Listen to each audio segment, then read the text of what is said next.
So this is a asset class wherein actually lot of characteristics and patterns emerge a lot better. जितना आप ज़्यादा long term सोचोगे उतना आपका better है, right? So that is point number 2. Earnings of companies is determined by the capex that they do. Okay, जो आज के दिन में कंपनीज इन्वेस्ट करेगी वो जन के 3 साल 4 साल 5 साल के बाद वो प्रॉफिट्स और मुनाफा लेके आएंगे. The range of expected returns over से 3 years 5 years will not change so much. So that is where you need to get. So जो भी आपके गोल्स है नियर टर्म के, वहां पे आप वैसे स्टॉक्स या वैसे एसेट क्लासेस में चुनिएगा. क्या ये आप डेटा पॉइंट के लिए कुछ रुके थे, इससे कुछ हुआ था या कुछ नहीं हुआ था? So I am not saying that we should ignore all data points.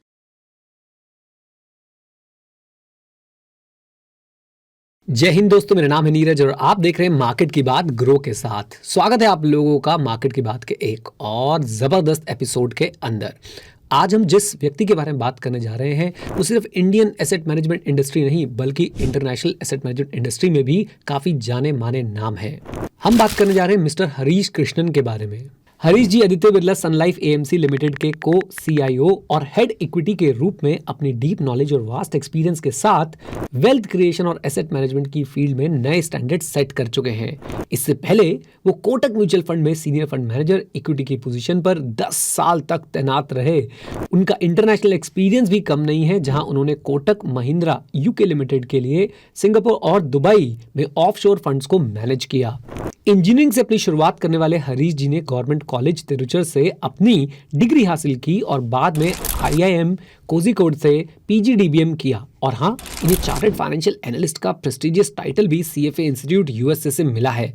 आज के एपिसोड में हम लोग हरीश जी से दिल खोल के बातें करने वाले हैं. इंडियन इकोनॉमी के बारे में, ऑब्वियसली स्टॉक मार्केट के बारे में, डिफरेंट सेक्टर्स के बारे में, public sector versus private sector के बारे में और साथ साथ में कि स्टॉक मार्केट में नियर टर्म, मीडियम टर्म और लॉन्ग टर्म में क्या रहने वाला है. इन सारी चीजों पे हम लोग बात करने वाले हैं आज के इस मार्केट की बात ग्रो के साथ के एपिसोड में.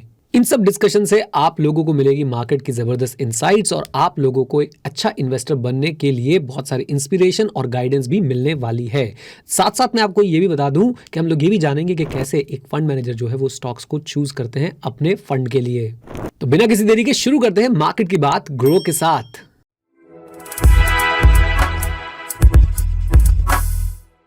हरीश सर नमस्ते, कैसे हैं आप? Welcome to the show. नमस्ते Neeraj ji, really a delight to be in your show. Right sir, सबसे पहले बिल्कुल एकदम अपफ्रंट क्वेश्चन, यही सारे रिटेल इन्वेस्टर्स ये जानना चाहते हैं कि इस समय मार्केट में क्या चल रहा है, क्या लग रहा है, क्या बुल रन का एंड हो गया है या बुल रन अभी जो है वो और आगे जाएगा या बस यहीं तक था जो था? मार्केट क्या लगता है ये हमें शादियों में पूछा जाता है, हमें फ्यूनरल्स में पूछा जाता है, अपने बर्थडे इवेंट्स में भी पूछा जाता है. तो I guess in a show of market in a platform like Groww ये तो जाहिर है कि ये तो बात आएगी.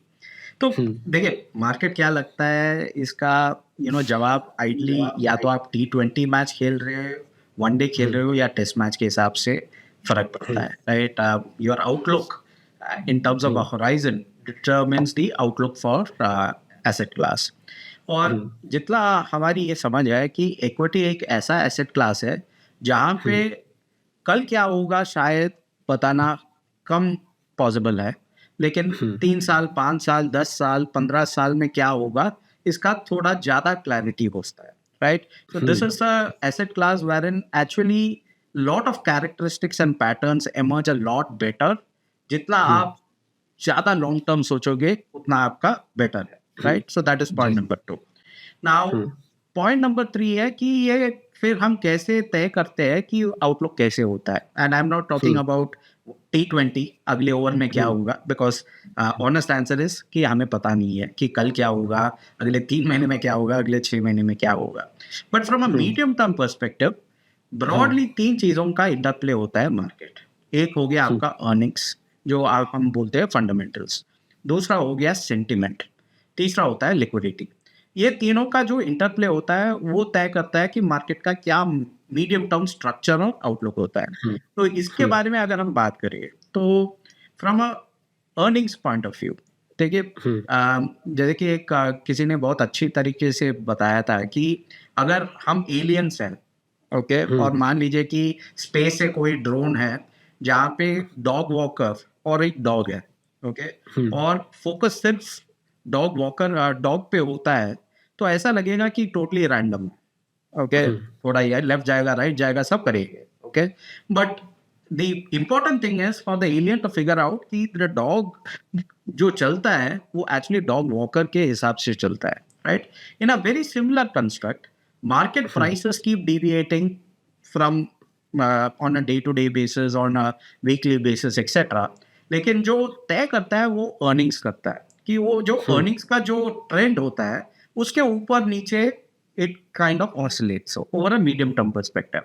तो अगर हम राइट, अर्निंग्स की बात करें तो लास्ट 3 साल में हुँ, अर्निंग्स ऑफ कॉर्पोरेट इंडिया में, हुँ, मान लीजिए कि 1,000 कंपनी है लिस्टेड इंडिया में, the top 1,000 companies they account for hmm, 99.5% of total profits of corporate India.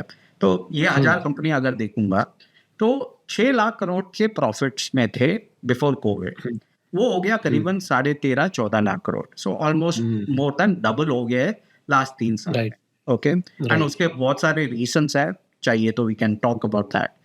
Hmm, More importantly, obviously, every 3 years it doesn't happen कि double होता हुँ, है. Okay, hmm, typically it happens every 6, 7, 8 years. Okay, हुँ, तो ये हमें लगता है कि ये जो डबल हुआ है लास्ट 3 साल में, उसके बहुत सारे वन ऑफ रीजंस भी थे। उससे पहले के हुँ, टाइम देखोगे, कोविड से पहले तो वो डबल ही होने में बहुत टाइम लगाए थे। बहुत सारे हुँ, लॉसेस थे, बहुत सारे एनपीए थे, एक्सेट्रा। वो सब एक साथ एक झटके में कोविड के आसपास ठीक हो गए थे। हुँ, So while we all hmm, think that liquidity has driven everything, the reality is hmm, actually earnings have delivered big time in the hmm, last 3 years. In the right, next 6, 7 years, we do hmm, think that earnings can potentially double once again. Okay. Now, हुँ, इसका कैसे हम कर सकते हैं कि double होगा कि नहीं, कि या ये हुँ, फाइट रीबैक, जैसे कि कोई भी फार्मर हो, ओके, उनका जब आउटपुट होता है in terms of the seeds that they so, right, hmm, that determines the outcome. In a similar way, earnings of companies is determined by the capex that they do, okay, जो हुँ, आज के दिन में companies invest करेगी वो जन के 3 साल, 4 साल, 5 साल के बाद वो हुँ, प्रॉफिट्स और मुनाफा लेके आएंगे। Now on the capex side again, before Covid ये 6 लाख करोड़ पे था। इफ यू हुँ, रिमेंबर, मैंने बोला कि प्रॉफिट भी उसी के आसपास थे। आज के राइट, दिन में वो 6 लाख से 8 लाख करोड़ हो गया, प्रॉफिट तो भले हुँ, 13.5-14 लाख के करोड़ के आसपास हो गया। So we think hmm, that capex after long period of time, अगर मैं 10 हुँ, साल का ट्रैक रिकॉर्ड देखूंगा, हुँ, 2011 से 2019 तक 6 लाख करोड़ के आसपास ही था। For the first time, we hmm, have crossed 8 lakh crores in a year. Okay. We hmm, think that that 8 lakh crores will go to 10 lakh crores, 12 lakh crores because the health of corporates is looking hmm, very good. Okay. And hmm, that will sow the seeds for the growth in the coming time. तो ये हो गया आपका earnings का story. दूसरा हो हुँ, गया आपका लिक्विडिटी। लिक्विडिटी हुँ, में बहुत सारे लोगों का ये विश्वास है कि सिप के कारण है मार्केट जो भी कर रहा है, okay, hmm, SIP, okay, but right, ये मेरे ख्याल से एक मिथ है, ओके, हुँ, ऑब्वियसली एसआईपी, ईपीएफओ के allocations etcetera have all helped, but ये सब हुँ, फाउंडेशन फ्लोस होते हैं, ओके, हर हुँ, महीने आपको अगर मार्केट में डालना होता है तो मार्केट की हुँ, एक समझ हो जाती है, एक मेमोरी हो जाती है कि हर महीने इतना खरीदाई या बिचाई होगी, right? Hmm, Now, hmm, on top of that foundation, what determines the marginal price is determined by two other players. एक हो गया हुँ, आपका FII, दूसरा हो हुँ, गया आपका HNI या domestic retail participation. Okay, these are hmm, the marginal price setters, whereas the hmm, SIP and the EPFO flows have now become the foundation, which has got hmm, lot of positives in the sense कि volatility कम हो गया, foundation का जो role होता है वो बनता right, गया, like, but the hmm, marginal price determine करता है या तो एफआईआई के या डोमेस्टिक इन्वेस्टर्स के। अगर हुँ, हम एफआईआई की बात करें तो I hmm, think after a long period of time we are seeing a genuine interest to Indian equities. बहुत सारे लोगों ने इमर्जिंग मार्केट्स पे भी कॉल लिया है जहाँ पे हुँ, इंडिया एक हिस्सा बनता है। So we do hmm, expect that in the medium term we are going to see greater flows from hmm, FIIs. Okay. As far as domestic investors are concerned, it might actually surprise you, despite hmm, such popularity of players like yourself, hmm, that actually अगर हम देखेंगे purely equity investments by direct households into markets in the last 10 years has been flat. Okay. Obviously, post COVID, that has seen an acceleration, but it's still been overall flat. Most of the household savings have come into pooled vehicles like mutual funds over this 10-year period. Right. So we do think that obviously the last 2-3 years post COVID has seen a revival of sorts from a domestic investor point of view, and we think that will likely to continue. So from a liquidity point of view, again, we are reasonably okay. The one area which we think is slightly on the exuberant zone, अगर बोलेंगे वो है sentiment. Okay, आज के दिन में जो है कि whatever has to go right for India is going right for India, and in that sense maybe we are priced to perfection from a near term perspective. और sentiment एक ऐसा चीज है कि उसको बदलने में ज्यादा टाइम नहीं लगता है. So even as you've got a very good foundation for earnings, you've got a very strong liquidity that can come through. In the near term, it is driven by the sentiment aspect. Okay, while we've got everything going right for us, we should be prepared for some eventuality, some churn in the sentiment, which we should use for our advantage. So net, without answering much of your question, कि market क्या लगता है near term में, because honestly हमें वो पता नहीं है. From a medium term perspective, we are positive on equity markets in India, given the underlying earnings. जो हम जैसे कि मैंने बताया कि केपेक्स इम्प्रूव हो रहा है, overall competitiveness of India improve हो रही है, उस सब के चलते we are going to see the next doubling of earnings. Obviously, it's going to take more time than what we've seen in the last 3 years, but it's still a very good return if you ask me. Liquidity continues to remain robust and positive.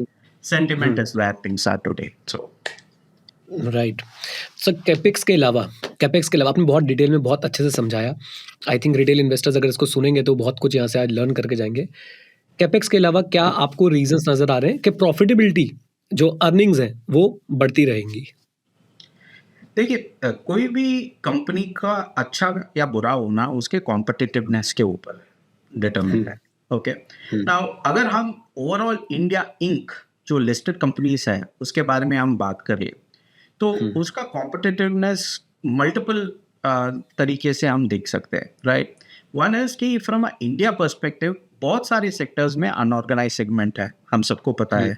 Okay, over a period of time अगर हम last 3-4-5 साल में देखेंगे कि बहुत सारे reform हुए हैं, जीएसटी हो गया हो, डिमोनेटाइजेशन हो, रेरा हो, एक्सेट्रा, जहाँ पे अनऑर्गेनाइज टू ऑर्गेनाइज का big shift हो रहा है. Okay, इसका now this is just not a pipe dream. Let me give you some more data points to further kind of validate this hypothesis. Okay, अगर हम देखेंगे कि the total salaries, okay, salaries India में अगर हम देखेंगे तो 3 तरीके या 3 sources of salaries है broadly. एक है सरकार कंपनीज में जो काम करते हैं, both state and central government and the departments put together of PSU companies. दूसरे है private sector और तीसरा है आपके household. Household is basically unorganized segment. Okay. Now, what we have seen in the last 10 years, actually data might surprise you कि 10 साल में इतना change हुआ है कि for the first time in 2022, private sector का total salary bill is more than the government salary bill. This happened for the first time. All this while the PSU bill or the salary bill of the PSUs were more than the private sector. More importantly, 2012 में the difference between unorganized, which is the household sector, and private sector used to be only about 1.5 lakh crores. आज के दिन में gap है 12 लाख करोड़ के. Okay, so the wedge is keeping on going up. So while household is also growing, but more and more people are getting formalized. तो ये एक हो गया कि even as the opportunity is quite larger and better organized companies which are listed are taking greater share from the unorganized segment. ये एक हो गया. दूसरा है from our own perspective in terms of factors of production. अगर हम देखेंगे कोई भी competitiveness के लिए we need to see कहाँ पे input factors improve हो रहे हैं या worse off हो रहे हैं. Okay, and if I were to look at say various factors of production, एक हो गया है मान लीजिए कि labour. Okay, now for a long period of time the cost of labour in China used to be significantly lower than many other parts of the world, and India while the cost was lower, हमारी issue था कि quality workforce नहीं था. Okay, बहुत सारे बहुत कम wages पे काम करने के लिए तैयार थे, लेकिन उनका ट्रेनिंग और उनका रिजेक्शन जो रेशियो होता है बहुत हाई था. Now we are getting into a zone wherein in many sectors we are becoming more and more competitive. So let me give you some examples. I mean, while we can go on in multiple sectors, but अगर हम देखेंगे कि tiles, okay, tiles is a sector जहाँ पे if you were to look एक छोटे से शहर मोरबी गुजरात में जो है, okay, today that is the tile capital of the world. We are more competitive than China, and this is despite the fact that you've got, you don't have some big players like the Tata Birlas or the Ambani, Adanis, etc. putting in. There are actual entrepreneurs in Gujarat putting up capacity so that they have become more competitive than China. And today, in a matter of 5 years, जो हम 12,000 करोड़ का export कर रहे थे, आज के दिन में करीबन 25,000 करोड़ का एक्सपोर्ट हो रहा है टाइल्स में. So we are becoming more competitive in many other sectors because of the fact that our processes and our labor has become slightly better. More importantly अगर हम टैक्स रेट देखेंगे, नया मैन्युफैक्चरिंग जो शुरू हो रहा है उसका वो tax rate one of the lowest in the world हो गया है. Okay, if I look at power cost, energy cost is a very big determinant. You may be surprised to know that almost 50% of the total industrial power जो use होता है industries में, वो actually India में captive या regenerative power से होता है. They don't buy it from the grid. This is one of the highest in the world. Okay. Right. So I think there are multiple moving parts that are coming together at the right time for us to improve our competitiveness. So we are very, focused on that aspect कि आज के दिन में our competitiveness is on the rise. Now, the last point I would want to make before becoming it very boring and very macro led, कि अगर हम हमारी तुलना हमेशा चाइना से होती है कि कैसे किए, right? Now, obviously, one of the ways in which we can measure our efficiency and our productivity and our competitiveness is the term called productivity. Okay, productivity is the inherent nature of efficiency of various economies. Now, last 10 साल ऐसे साल है जहाँ पे India's productivity is actually higher than that of China. This is the first time that it has happened. So we have done a lot of heavy lifting, lot of reforms, lot of things. Now is the time for us to believe that the next 5-10 years, we'll get our act right. We've got very good companies, very competent management teams. वो सब मिला के we can therefore try and get that team going through. So that is why we remain reasonably positive on India's story through corporate growth and earnings. And I think we need to give it time for it to deliver its full potential. Right. Thank you very much sir. बहुत बहुत अच्छा आपने comprehensive answer दिया. बहुत मुझे सुन के बहुत positive लगा. अब इस पे थोड़ा और रिसर्च करेंगे हमारे रिटेल इन्वेस्टर्स और ऑडिटिंग कर लेंगे आपके जितने भी आपने बातें बताई हैं, तो बहुत बहुत अच्छा होने वाला है. ग्रेट. सर 20% का CAGR, राइट? आपकी जो हमने सारी चीज़ें हम जब रिसर्च कर रहे थे, जब आपके पास आ रहे थे पॉडकास्ट के लिए अप्रोच कर रहे थे, 20% का CAGR आपने डिलीवर किया है over a long period of time. तो ये कैसे पॉसिबल हुआ और इसके पीछे क्या फैक्टर्स हैं? या मैं एक्चुअली मैं ये जानना चाहता हूँ कि what is the investment strategy, what is the thought process? Although शायद हम लोग अभी रेप्लिकेट तो बिल्कुल भी ना कर पाए क्योंकि वो एक्सपीरियंस समय के साथ ही आता है, बट फिर भी एक थॉट प्रोसेस में जानना चाहूँगा कि क्या चलता है माइंड में जब हम लोग स्टॉक्स को चूज़ कर रहे होते हैं, जब हम सेक्टर्स को चूज़ कर रहे होते हैं, जब हम डिसीजंस ले रहे होते हैं? देखिए, सबका सीख अपने अपने गलतियां से ही होती है. So I think I was fortunate that I made a lot of mistakes very early on in life. It's not to say that I am not making mistakes, but the idea is to learn from the mistakes, not repeat it, and make newer mistakes, because we don't want to be safe in equity. Okay, we want to constantly push ourselves, but we should learn from our mistakes so that we don't repeat them, right? So now I think अगर मैं अपना philosophy और अपना style या strategy अगर मैं थोड़े विस्तार में बताऊं, तो आई would say that from a period की जब मैं फर्स्ट आया था बाजार में, फ्रॉम अ टिपिकल MBA करके आया था, the focus was on precision, okay, which is कि बस DCF करना है, which is discounted cash flow. तो सेकेंड डेसिमल डिजिट तक हम एस्टिमेट करते थे कि कॉस्ट ऑफ कैपिटल क्या होगा, etcetera etcetera. Over a period of time, I realized कि बस precision doesn't matter for much. Okay, the more you go down that road, you are not going to make it big in thing, right? So that was my first realization or one of the first mistakes that I did, that I focused a lot because मैं था engineer, उसके बाद MBA. तो हमें हमेशा वो क्या कहते हैं mathematical skill या quantitative skill का लगता है कि that is the biggest reason of success. ये मेरे हिसाब से तो numbers आनी चाहिए, but common sense और ज़्यादा आनी चाहिए to marry that numbers with narratives, right? So that is the first part. The second thing that we realized very early on is the most people, and I also started with that, focus on the profit and loss statement. Okay, कोई भी company का अगर आप देखोगे fundamentals में देखोगे तो 3 statements होते हैं. ओके, एक हो गया आपका प्रॉफिट एंड लॉस या इनकम स्टेटमेंट जो बोलते हैं, दूसरा होता है आपका बैलेंस शीट स्टेटमेंट, और तीसरा होता है cash flow statement. Okay, initially I started the lot on the profit and loss statement. अगर आप कोई भी रिसर्च रिपोर्ट को भी देखोगे तो उनका फोकस हमेशा रहता है कि बस प्रॉफिट क्या होगा, ईपीएस क्या होगा, उस पर मल्टीपल देंगे और उस पर कुछ जस्टिफाई होगा. Okay, over a period of time I have realised that balance sheets are more important than profit and loss, and cash flow statement is even more important than balance sheet statement. Okay, now balance sheet statement effectively gives the health of the company, and a cash flow statement gives you the plumbing or the oxygen levels of the company. Okay, health भी होना चाहिए और oxygen level और वो आपका जो entire circulation या plumbing system वो भी होना चाहिए. Now it's very important to get carried away with the profit and loss, and what I've realized, and no offense to Indian companies and Indian entrepreneurs, कि जब अच्छी चीजें होती है तो बहुत सारी चीजें जो आपको दिखने के मिलेंगे वो अच्छी ही दिखेगी. Okay, companies will try and project their positives through very very grand P&L statements. Profit and loss में कोई गलतियां दिखने को नहीं मिलेगी because it's very easy to quote unquote to mask and manipulate them. Okay, the real truth gets hidden in the balance sheet and in the cash flow statement. तो थोड़ा मेहनत करना ही होगा to arrive at greater amount of balance sheet, and तो diligence आपका उतना अच्छा होना चाहिए, which I learned with time.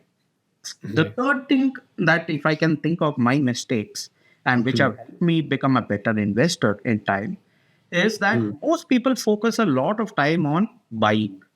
Okay, कि क्या होना चाहिए, क्या क्या दिखना चाहिए बाइंग में, and invariably you know cash flows हो गए, रिटर्न ऑन कैपिटल हो गया एक ratio, okay, which we focus on, etcetera etcetera, बहुत सारे alignment of management interest with minority holders, बहुत सारे फ्रेमवर्क्स आते हैं which focus on buying. Okay, but the difference between a good fund manager and a great fund manager I have realized is in the selling. Okay, which is what I think differentiates one, whether it can be repeatable, right?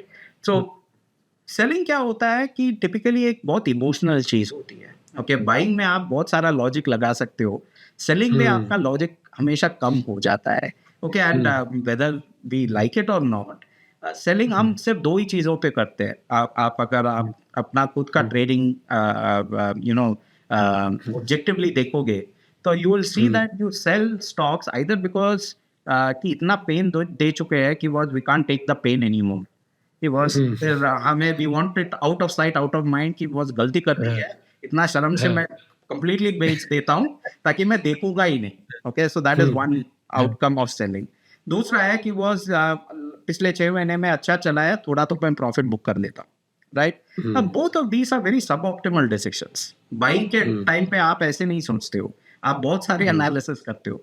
So I what I realise is selling discipline, and therefore to hone that is what I would say is a very important task. Okay, and the fourth thing, if I were, is to use quant. Okay, now quant has got multiple factors. We can go in depth in terms of trying to find out, and possibly we'll not finish it also.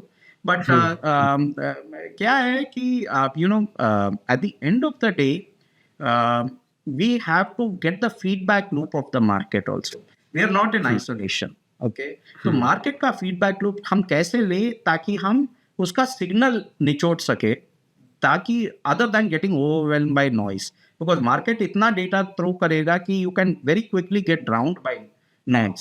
So how do you kind of distil that? So these are the 4 key learnings that I would think of when I look at my 20 years career as to when I started fresh from my B school और आज के दिन में जहाँ पे भी हूँ. I would say is ये चार चीजों by and large my bigger milestones. First is don't focus on precision. Look for common sense rather than artificial intelligence. Second Right. was look at the cash flow and balance sheets over the profit and loss statement. Third, buying discipline is all good. Focus on the selling discipline. Fourth, use quant to get the temperature of the market. Understand the feedback loops of the market so that it can help you to optimize further. ये अगर चार चीजें करते हैं तो I think we have a slightly better edge to sustain with times to come. Sir मैं एक example चाहता हूँ जहाँ पे P&L may be misleading but balance sheet will throw some light कि भाई ये मिसलीडिंग है। अगर कोई ऐसा एग्जांपल आप एक शॉर्ट एग्जांपल अगर आप दे पाए तो। Sure. नहीं कंपनीज के नाम नहीं दूंगा बिकॉज हाँ ऑब्वियसली जी, हाँ जी, श्योर, श्योर, श्योर। राइट. हाँ। बट क्या होता है कि प्रॉफिट एंड लॉस क्या है कि आपको सेल्स दिखानी है. ओके. तो आप बहुत सारी चीजें रिसीवेबल में डाल सकते हो कि आप क्रेडिट पे बेच सकते हो. आपने तो सेल आपका तो बढ़ा दिया है. और एंड बहुत सारे अकाउंटिंग में क्या है कि बेसिस सेल्स आपका प्रॉफिट भी आ सकता है in terms of milestone based accounting जो बोलते हैं. Right. ठीक है. लेकिन अल्टीमेटली वो आपका बैलेंस शीट जो है वो बढ़ता जाएगा because the balance sheet is getting more and more stuffed with receivables which are not Right. Getting converted into cash flows. Right. तो जब बुल मार्केट चला जाएगा खत्म हो जाएगा तब suddenly you will start seeing कि राइट ऑफ लेने शुरू हो जाएंगे companies.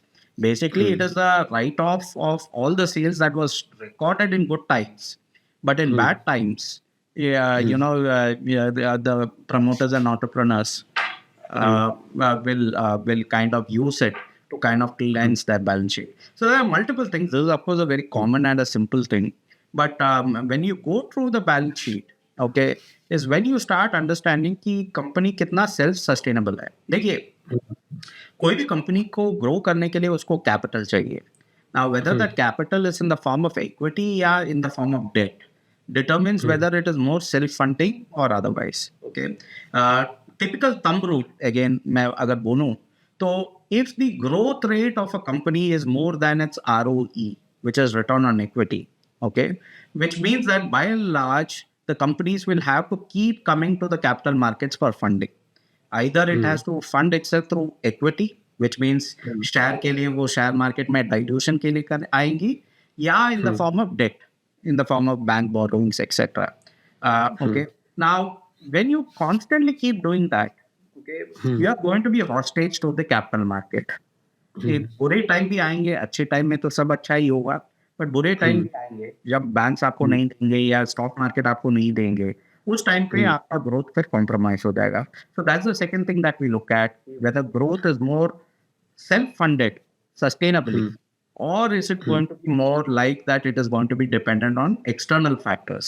So you want to reduce that. So multiple such things that you can look at through the balance sheet and the cash flow to get a better sense than to look through the P&L statement. Right. So एक concept हमें सिखाया जाता है और हम भी सबसे बात करते हैं, उस कॉन्सेप्ट का नाम है एसेट एलोकेशन. बट आज जब मैं देखता हूँ तो गोल्ड भी आसमान छू रहा है और इक्विटीज भी आसमान छू रही है और अब तो क्रिप्टोज ने भी जो है वो अपनी रैली जो है वो दिखा दी है दोबारा से. तो एसेट एलोकेशन में मेरा तो सवाल है कि अब हम करें तो करें क्या. मतलब अब इस समय एसेट एलोकेशन वाइज क्या डिसीजंस सही रहेंगे? क्या हम बिल्कुल एकदम नो एक्शन जोन में आ जाएं कि हमें कुछ नहीं करना जी, सारे एसेट्स तो बढ़ ही रहे हैं, या आप कुछ इस समय रीबैलेंसिंग के लिए सजेशन देंगे? देखिए ऑल टाइम हाई जो आपने बात छेड़ी है वो अपना एज भी है कि हम भी हर दिन एक ऑल टाइम हाई बनाते हैं अपने एज के हिसाब से, right. So I don't think one should be looking at all-time high or lifetime high as a barometer for asset allocation. The reality is that most asset classes are a function of nominal growth, which over cycles typically tends to be higher over a period of time. Of course, there are some exceptions. People will bring in Japan, जहाँ पे growth plummeted, etc. वो भी 35 years के बाद all-time high पे पहुंच गया है. But leaving aside those extreme examples, invariably, almost all asset classes will tend to be closer to all-time highs at various points in time. So I don't think that should be a yardstick. What should be the yardstick is to look at the future outlook of each of these and marry them with your goals. Okay. कि आपके goals अगर short term है, near term है, तो then it is better to be in asset classes जहाँ पे volatility of that asset class कम हो, ताकि आपको ग्रेटर एश्योरेंस हो, राइट? तो आपके बहुत सारे फिक्स्ड इनकम इंस्ट्रूमेंट्स हो गए जहाँ पे the range of expected returns over say 3 years 5 years will not change so much. So that is where you need to get, so जो भी आपके गोल्स है नियर टर्म के, वहाँ पे आप वैसे स्टॉक्स या वैसे एसेट क्लासेस में चुनिएगा. Asset classes like equity are meant, like I said, आपको clarity आएगा only when you think long term. 5 साल, 10 साल, 15 साल में आपको you will get a reasonable amount of long term compounding that can come through. It is not meant to give you short term return. While we can all speak about near term, अगले साल क्या लग रहा है, ये हो रहा है, वो हो रहा है, etc. It can bring in a lot of TRP and lot of talk. But invariably, in terms of actual actionable, it matters very little. Right? हम सबको याद भी नहीं रहेगा कि 2015 में क्या हुआ था, लेकिन बहस राइट। जो हम 2016 में किए होंगे 2015 के बारे में, विच विल बी लाइक अंदर level all together, right? So what matters in medium term is all of these asset classes like equity, real estate, which are more longer term avenues of compounding wealth, which can beat inflation, right? तो आपके जो भी, and बहुत हम सबके पास long term goals है, right? बच्चों का एजुकेशन हो, शादी हो, रिटायरमेंट हो, all of the, yeah, buying a house, etc. A lot of these goals require wealth creation to be its prime objective in the medium term, which is what we want to use through allocation through asset classes like equity or real estate to that matter. And then you've got, something like a gold, which is more a hedge.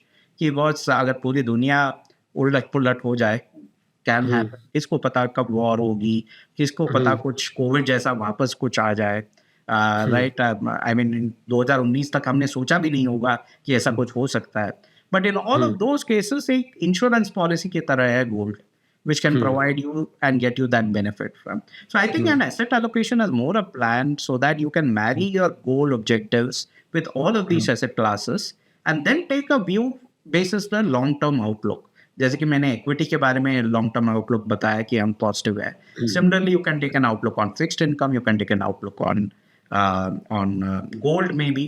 Crypto के बारे में हमें तो ज़्यादा पता नहीं है, तो maybe you guys are better suited to answer that. But among these asset classes, we think to have a slightly more medium to longer term, and which is why we suggest asset allocation. Right. Sir ऐसा कह सकते हैं कि अभी जो हमें traditional correlation between the asset class बताया जाता है, जैसे गोल्ड और इक्विटी में हमेशा ऐसा बोला जाता है कि इक्विटी ऊपर होगा तो गोल्ड नीचे आ जाएगा, गोल्ड ऊपर है इसका मतलब इक्विटी नीचे है। तो क्या अभी वो टेम्परेरी समय के लिए ब्रोकन है? क्या ऐसा पहले भी आपने कभी देखा है कि ऐसा रिलेशन जो है वो नहीं एग्जिस्ट करता है? हाँ जी, बहुत बार देखा है कि हम जब एक्सेल शीट में देखते हैं तो हमें लगता है ये कोरिलेशन नेगेटिव है, etcetera. When we are going through it, okay, at various points of time we always see these kind of things. See, correlation क्या बोलता है कि मतलब अगर हम 15-20 साल का हिस्ट्री देखें या 25 साल का हिस्ट्री देखें, तो over that 15-20 years they are negatively correlated. इसका ये मतलब नहीं है कि हर दिन नेगेटिव कोरिलेशन होगा, हर साल नेगेटिव कोरिलेशन होगा. तो ये पहले भी हो चुका है जहाँ पे सब चीज़ें एक साथ चली हो, ऐसा पहले भी हो चुका है जहाँ पे सब चीज़ एक साथ नीचे भी गिरी हो. इसका ये मतलब नहीं है कि at every point in time something or the other will keep working for you. But the idea is if you give it 3 years, 5 years, 7 years rolling return basis, आपको ये experience करने को मिलेगा जहाँ पे once positive may work to somebody else's disadvantage and vice versa. And that is why we say कि don't put all your eggs in one basket. Okay? इसका ये मतलब नहीं है कि हर रोज ये एक at least positive होगा. ऐसा नहीं होता है. So ये पहले भी हो चुका है जहाँ पे you see what we call positive correlations, wherein even in asset classes which otherwise are uncorrelated or less correlated or maybe even negative correlated, you may experience what we call positive correlations, wherein people may think कि बस किया ही क्यों होता है diversification fair, but it all works in the long term.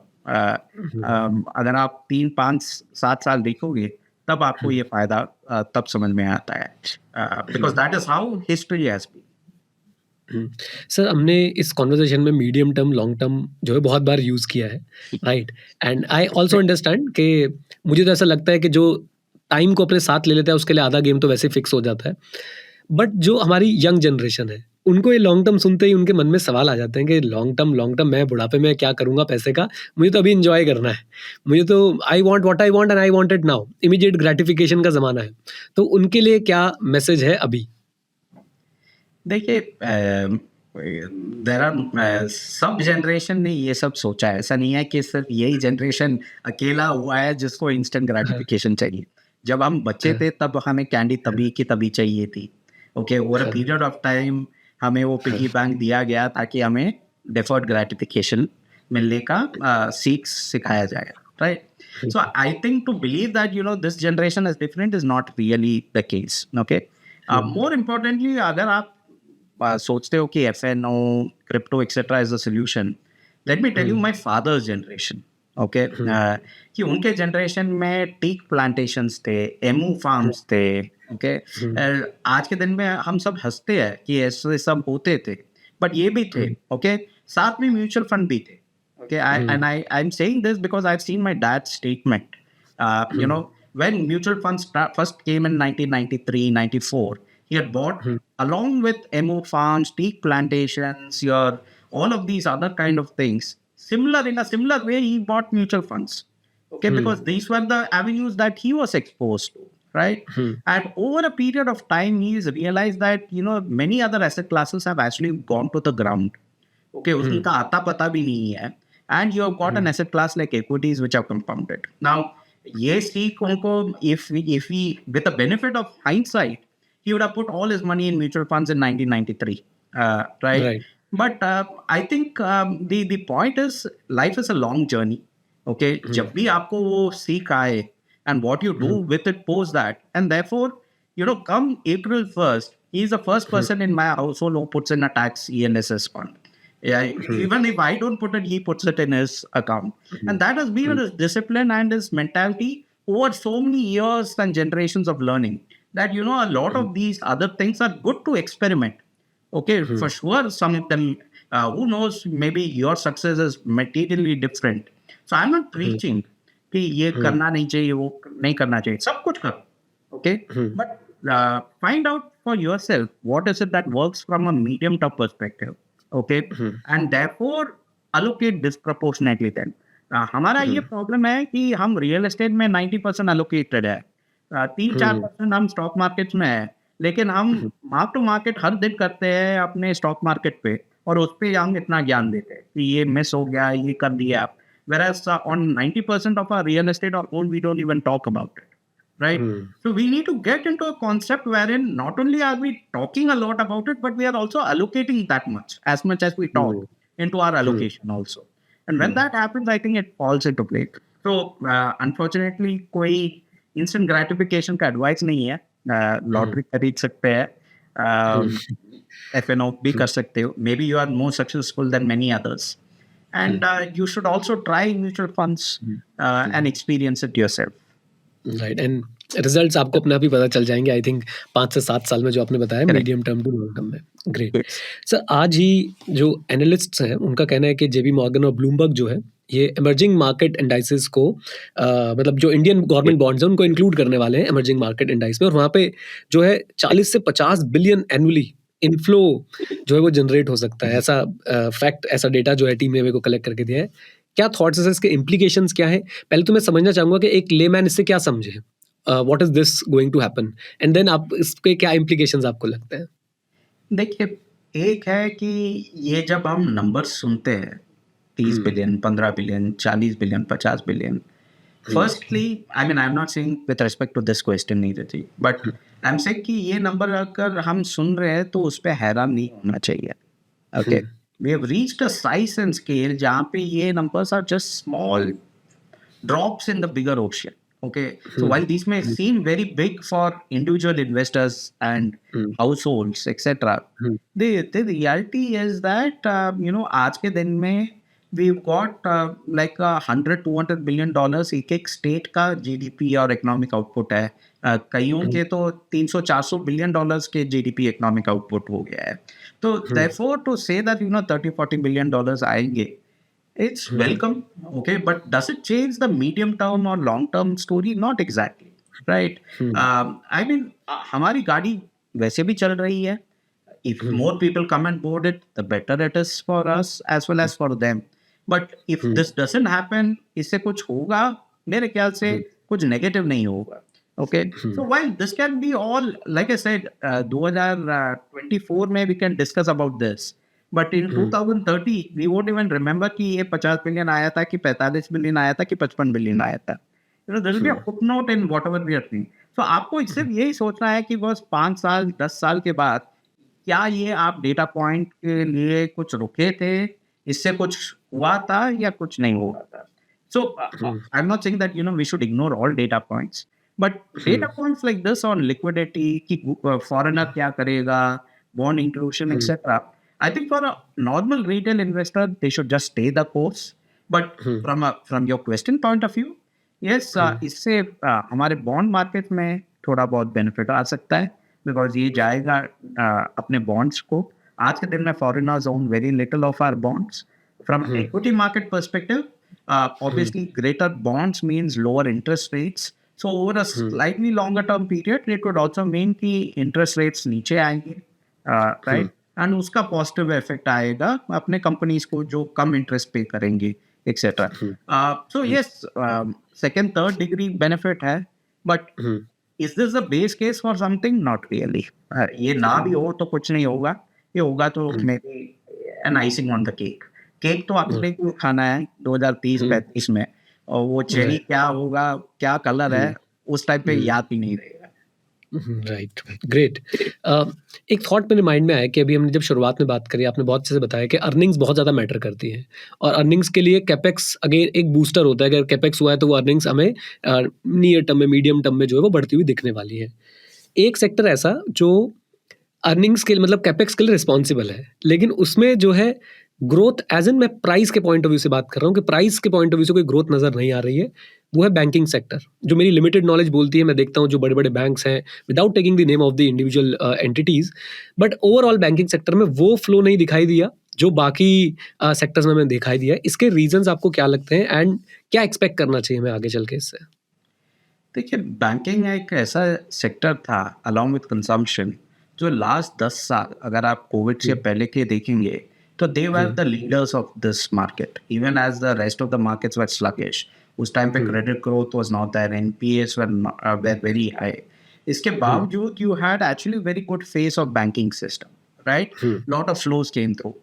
आज के दिन में obviously वो profits आ गए हैं. Lot of these what we are saying has come through, and therefore there is a wave of profit booking जो last 10-15 साल से डाले हुए हैं, वो थोड़े बहुत निकाल रहे पैसे. I mean, just to give you a case in point, and I'm not saying against one firm or for one firm, but our largest private sector lender, at one point of time, foreigners used to own almost $100 billion worth of stock in that company, right? Just for a perspective, Warren Buffett, जो हम सब जानते हैं और मानते हैं, उनका largest position Apple में है, ओके, और एप्पल का एक्सपोजर उनके पोर्टफोलियो में 175 बिलियन है. So what I'm trying to say is $100 billion is a lot of money, right? From that context in a single stock, right? And this was made by 25 years of very strong deliverance, super corporate governance, doing everything right. That when you made so much of money, okay, in those times over the last 20-25 years, some amount of profit booking will happen. Right, when the numbers are starting to come through. So I would say that the non-deliverance of the sector from especially few large private sector names out there is more a function that a lot has happened in the preceding 10 saal. Okay, where a lot of those have already played out, and it has kind of got derated to that extent. So we remain positive on the medium-term prospects of this as well. क्या हमें लगता है कि एक मौका है कि लोग अच्छे तरीके से पैसे बनाए, थोड़े बहुत प्रॉफिट बुक कर रहे हैं. We continue to like the story for the next 10, 15, 20 years, and therefore we should use this opportunity to buy into it. Now, of course, portfolio construct में बहुत सारी चीज़ें होती है, थोड़े नियर टर्म के लिए होते हैं, थोड़े मीडियम टर्म के लिए होते हैं, तो उस हिसाब से हम वे करते हैं एंड फिर बाई करते हैं. So I think we think this as an opportunity from a medium to longer term perspective. Right, मतलब inherently there is no problem with the fundamentals और the basics of the industry. It's just that अभी एक temporary profit booking phase चल रहा है and medium long term में थोड़ा positive हो सकती है चीजें। हाँ जी, और एक और चीज़ है, आई मीन देखिए, द टोटल जो आपका प्रॉफिट पूल कहते हैं हम, ओके, टोटल प्रॉफिट एक कोई भी इंडस्ट्री के आज के दिन में बैंकिंग सेक्टर का प्रॉफिट जो है 1% ऑफ जीडीपी तक पहुंचे है। Okay, now 1% of GDP is a 25-year high. Okay. So going forward, we are not going to see a further expansion in the percentage of profits. As the GDP grows, so will the profits growth happen, is my sense. So therefore, we've seen a very strong acceleration. We have reached a level jahan pe typically, it has kind of peaked out. And therefore, it doesn't mean negative things. Just that the pace of growth, which was so strong, because losses से profits आ गए, जो इतने सारे NPA से profit आ गए, now we have reached a zone where it is stabilizing and it is growing in line with the rest of the economy. Whereas there are some other sectors which are growing faster than the economy. Manufacturing हो गया, investment हो गया, infrastructure हो गया, तो उस सब पे पैसे जा रहे हैं. So money is moving from sectors which are growing in line with the economy, which otherwise were growing ahead of the economy, and now it is moving into the other sectors. So I would say it is more a rotational kind of a thing, but from a medium term perspective, I don't see this as too much of a negative. Right, हमारे पास sir एक chart है ABSL के equity outlook से ही है। Corporate profits to GDP percent for Nifty 500 companies. तो financial year 2003 में ये था 2.7 और फाइनेंशियल ईयर 2008 तक ये हो गया 5.1। फिर ये नीचे आता है और FY20 से FY24 की अगर मैं बात करूं अभी तो वो जा रहा है 4.7, यानी कि एक ऐसा ग्राफ जो है बन रहा है। First question, very basic question for the retail investors, what is corporate profit to GDP percentage and what does it signify actually? Sure. तो देखिए, जीडीपी हम सबको पता है, which is broadly speaking the economic activity of a country. Okay, उसके बहुत सारे calculation के बेसिस पे नहीं जाऊंगा, बट मोटा मोटी this is what it is. It's the value added by the economy, right? Now value addition happens by individuals, it happens by corporates, it happens by households, it happens by the government. Multiple entities are there in an economy which are contributing to the value add. So what we are plotting is within that entire economy, what is the value added by the corporate sector, which is listed. तो जो आप chart बता रहे हो वो listed companies, जो NSE 500 जो है कि टॉप 500 कंपनीज के टोटल प्रॉफिट्स या उनके value add divided by the total value add of the economy. Okay, now this goes through cycles. Okay, हर चीज एक साइकिल होता है, right? So in what we are shown है कि जब एनिमल स्पिरिट्स हो जाते हैं, जब आपका केपेक्स आदमी लग जाता है, जब आपका क्रेडिट ग्रोथ फ्री फ्लोइंग होता है और जब आपका डिमांड भी सुपर स्ट्रांग होता है, then we have seen that profits of the corporate sector have typically risen quite strongly. Okay, then we get through a phase जो हमने कोविड से मान लीजिए कि 5-7 साल पहले देखा था, 2013 से 2019 तक, wherein profits of the overall corporate sector stagnated, and that was also a function कि बहुत सारे reforms आ गए थे. A lot of losses came through because of those reforms, because companies which were otherwise pretending that they were good suddenly were declared as NPAs. They were forced to come clean and to clean up their balance sheet. So uske chakkar mein overall profits niche aa gaya, yeah, as a percentage of GDP. Then like I mentioned, during the wave of the last 3 years from COVID, we have seen profits double. जो मैं पहले शुरू किया 6-7 लाख करोड़ से 13-14 लाख करोड़ का आंकड़ा जो मैंने पहले बताया. So now because of that we have seen the resurgence of corporate profits to overall GDP. We do expect that in times to come we are going to continue to see an improvement in this. Okay, from a अगर मैं vehicle का gear जो हम सबको पता है, so from that perspective अगर मैं बताऊं तो we have moved from say neutral gear pre-COVID to the first gear in the first 2 years. अभी शायद हम सेकेंड एंड थर्ड गियर के बीच में है. ओके, फोर्थ गियर जब लगेगा जब आपका ओवरऑल केपेक्स फुल ब्लोन तेजी में होगा, आपका क्रेडिट ग्रोथ फुल ब्लोन तेजी में होगा, आपका demand will skyrocket, and along with that, inflation and all that will start coming through. So we are somewhere between second and third gear. I think from a medium term perspective, we tend to get worried when we are close to the fourth gear, because हमें तब लगता है कि बस गाड़ी में fuel है कि नहीं, कि to further sustain it, right? So at this point of time, therefore, we think that we still are in a reasonably good shape to continue to see greater growth in terms of corporate profits to overall GDP. Right. एक sector जो आपको लगता है over valued है और आप उसको avoid करना चाहेंगे at this point of time?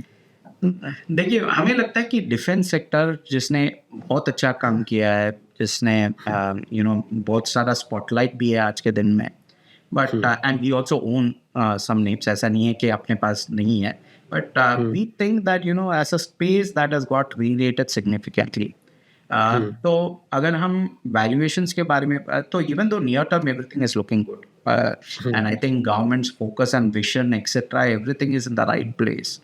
आज के दिन में अगर मैं देखूंगा, and it's a small sector, तो ऐसा नहीं है कि बहुत सारे का स्टॉक्स एक्सेट्रा है, बट आज के दिन में अगर मैं प्राइस टू बुक देखूंगा, जो एक वैल्यूएशन का एक फ्रेमवर्क है, it's not the only framework, there are multiple other ways to look at it, but price to book of the defence sector on a trailing basis करीबन 10 के आसपास है, 10 टाइम्स प्राइस टू बुक है.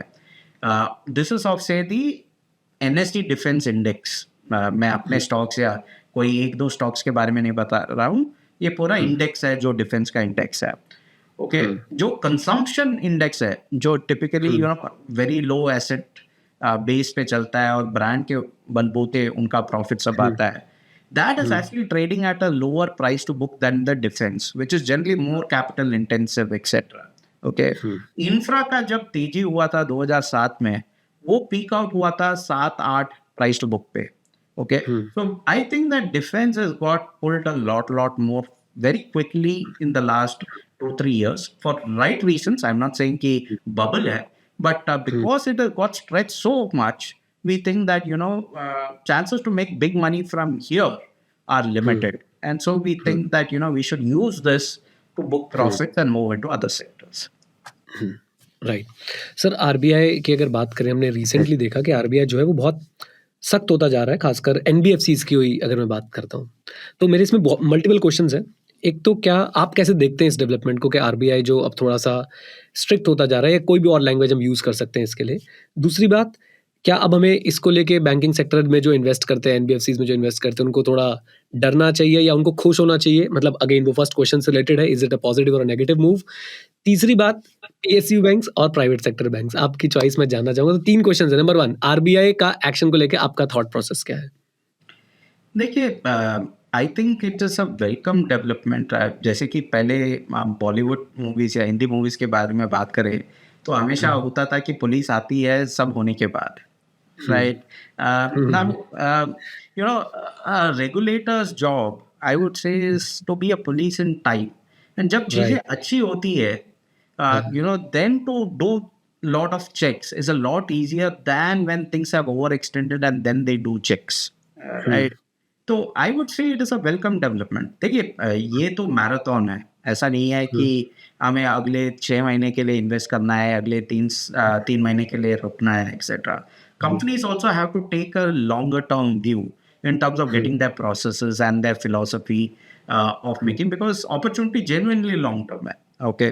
And therefore it is important that we should move towards a framework of rule based investing, rule based framework of business operations, rather than कि पहचान है, ये है, मैनेज कर पाऊंगा, etc. Now that can't scale beyond a point of time. In certain pockets maybe yes, but beyond a point it can't scale. So I think that regulatory action, which can put reasonably good guardrails is welcome, right? कि हाँ, ऐसा नहीं होना चाहिए कि they should overdo it, कि ताकि लोग रिस्की लेना कम कर दे, कि वो भी नहीं होना चाहिए. So it's the right balance which is needed. But अगर मैं देखूंगा कि compare to most other economies, we are in a zone जहाँ पे सरकार भी कुछ स्टिमुलेट नहीं कर रही है, रेगुलेटर भी स्टिमुलेट नहीं कर रहा है एंड इसके बावजूद अपना जो ग्रोथ है वो आ रहा है, right? We look at the construct in most of the countries, physical stimulus आज के दिन में भी है. Many other countries still have low interest rates, even though, especially in US, etc., it has gone up. But in many other countries, it's still low, right? So, वहाँ पे patient ICU में है and उसको आप drip दे रहे हो या तो स्टिमुलस के हिसाब से या लो इंटरेस्ट रेट पे. हमारा पेशेंट हेल्थी है, ओके? हमारे पेशेंट को ना तो कुछ स्टिमुलस चाहिए गवर्नमेंट से, ना ही कुछ स्टेरॉइड्स चाहिए आरबीआई या कोई और रेगुलेटर से. And therefore it's a healthy growth.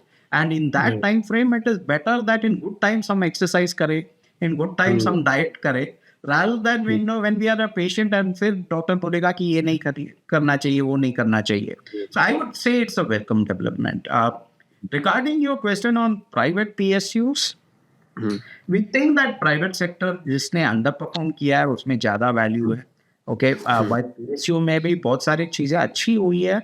I think from a competitiveness point of view, from an adoption of technology point of view, private sector का जो adoption levels है और competitiveness जो है और service deliverance है, generally, again, I shouldn't say it's not true across the board, but generally I would say that private sector stands to do a better kind of experience.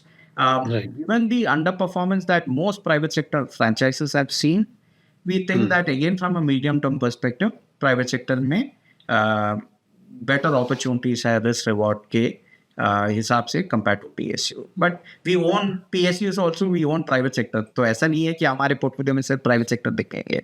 But it's all a question of how much proportion we have. Right, and at this point of time, we think that being in private sector is better in a larger proportion than in PSU. Right. Thank you very much sir, बहुत कुछ सीखने को मिला and बहुत आपने अच्छे से बताया और बहुत सिंप्लीफाई करके बताया हम जैसे लोगों को ध्यान में रखते हुए जिन्हें बहुत ज़्यादा ज्ञान नहीं होता है. एंड आई होप हमारे जो लिसनर्स हैं, हमारा जो ऑडियंस है वो भी बहुत कुछ सीखेगा और उसको फिर अप्लाई भी करेगा. Thank you very much sir. Thank you so much, David. Good day. चलिए, तो अब समय आ गया है इस पूरे के पूरे सेशन की एक समरी बनाने का और आप लोग भी मेरे साथ जो है वो समरी ज़रूर बनाइएगा क्योंकि समरी से आप लोगों को मिलते हैं एक्शनेबल इनसाइट्स, एक्शनेबल पॉइंट्स जिन पे आप लोग जो है आगे चल के अमल कर सकते हैं और अपने इन्वेस्टिंग की जर्नी को स्मूथ बना सकते हैं. अगर हम करंट मार्केट की बात करें तो नियर टर्म में जो है मार्केट को सेंटीमेंट्स जो है वो रूल कर रहे हैं, लेकिन हमारा मिड टर्म और लॉन्ग टर्म भी जो है वो काफ़ी अच्छा नज़र आ रहा है. इंडिया में क्वालिटी वर्कफोर्स आ गई है और साथ साथ में हमारी प्रोडक्टिविटी भी जो है इंक्रीज हो रही है. ग्लोबल लेवल पे हम लोग बड़े कॉम्पिटिटिव नज़र आ रहे हैं. लास्ट 10 साल में इंडिया की प्रोडक्टिविटी पहली बार जो है वो चाइना से आगे निकली है और एक बहुत ही पॉजिटिव साइन है as far as corporates and the profits are concerned. जब हमने बातचीत करी स्टॉक सिलेक्शन फ्रेमवर्क की तो मुझे जो बेस्ट आंसर मिला वो ये कि कभी कभी हम लोग जो है नंबर्स को ज़्यादा ही एनालाइज करते हैं और कॉमन सेंस बिल्कुल नहीं लगाते, जबकि कॉमन सेंस एक बहुत इंपॉर्टेंट टूल है जब आप लोग स्टॉक्स को पिक कर रहे होते हैं. एक बात हमने और भी सीखी कि P&L से ज़्यादा इंपॉर्टेंट है बैलेंस शीट और कैश फ्लो स्टेटमेंट. साथ साथ में हमने खास चीज़ देखी कि बाइंग करने में हम लोग बहुत एनालिसिस करते हैं लेकिन सेलिंग करते समय जो है हमारे सारे एनालिसिस खराब हो जाते हैं और एक अच्छा सेलिंग करने वाला व्यक्ति ही एक अच्छा इन्वेस्टर बन सकता है और यही कला यानी कि सही समय पे सेल करने की कला ही जो है एक अच्छे फंड मैनेजर को डिफरेंशिएट करती है बाकी सबसे. फिर हरीश जी ने हमें बताया कि एसेट एलोकेशन जो है वो बहुत ज़्यादा ज़रूरी है और एसेट एलोकेशन आप लोगों को ज़रूर करनी चाहिए. अपने इक्विटी पोर्टफोलियो को आप लोग गोल्ड से जो है वो थोड़ा सा हेज कर सकते हैं. और हमने ये भी जाना कि एक छोटे समय में हो सकता है कि सारी एसेट क्लासेस जो है वो एक ही डायरेक्शन में भाग रही हो. इनमें जनरली ऐसा पाया जाता है कि कोरिलेशन नेगेटिव होता है बट कभी कभी आपको पॉजिटिव कोरिलेशन भी देखने को मिल सकता है. जब हमने बात करी इंस्टेंट ग्रेटिफिकेशन या फिर इमीडिएट ग्रेटिफिकेशन की तो हमें पता चला कि ये तो हर जनरेशन के अंदर ही था. हर जनरेशन में कुछ लोग होते हैं जो जल्दी पैसा कमाने के चक्कर में पड़ जाते हैं और ऐसी बहुत सारी डिफरेंट एसेट क्लास को एक्सप्लोर करते रहते हैं. लेकिन लॉन्ग रन में इक्विटीज़ ने जो है बहुत ही अच्छा रिटर्न दिया है in comparison to other temporary asset classes जो निकल के आई जिसमें लोगों ने पैसा लगाया और फिर बहुत ज़्यादा पैसे कमा नहीं पाए. जेपी मॉर्गन ने अपने इंडेक्स में इंडियन बॉन्ड्स को इंक्लूड किया है, ये एक अच्छी बात है, लेकिन स्पेसिफिकली इसका कोई बहुत बड़ा इंपैक्ट नजर नहीं आ रहा है as far as retail investors are concerned. Why? Because अब इंडिया का साइज इतना बड़ा हो गया है कि 40-50 बिलियन डॉलर से जो है एक आदमी को सुन के तो शायद झटका लग सकता है, लेकिन ओवरऑल अगर मैं इंडिया की इकोनॉमी की बात करूं तो बहुत बड़ा इंपैक्ट यहाँ पे नहीं दिखता है.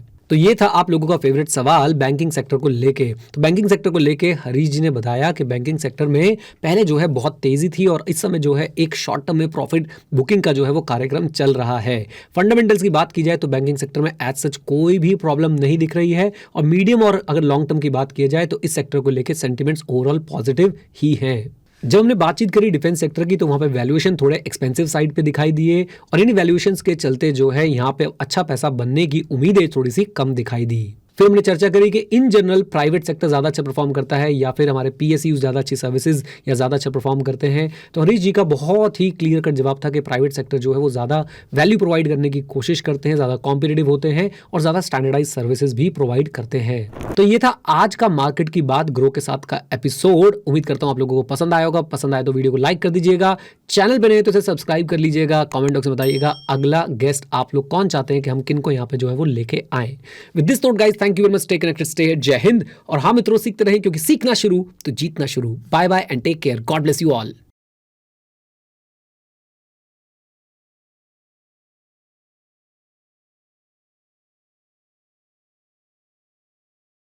Investment in securities market are subject to market risks. Read all the related documents carefully before investing. Please read the risk disclosure documents carefully before investing in equity shares, derivatives, mutual fund, and or other instruments traded on the stock exchanges.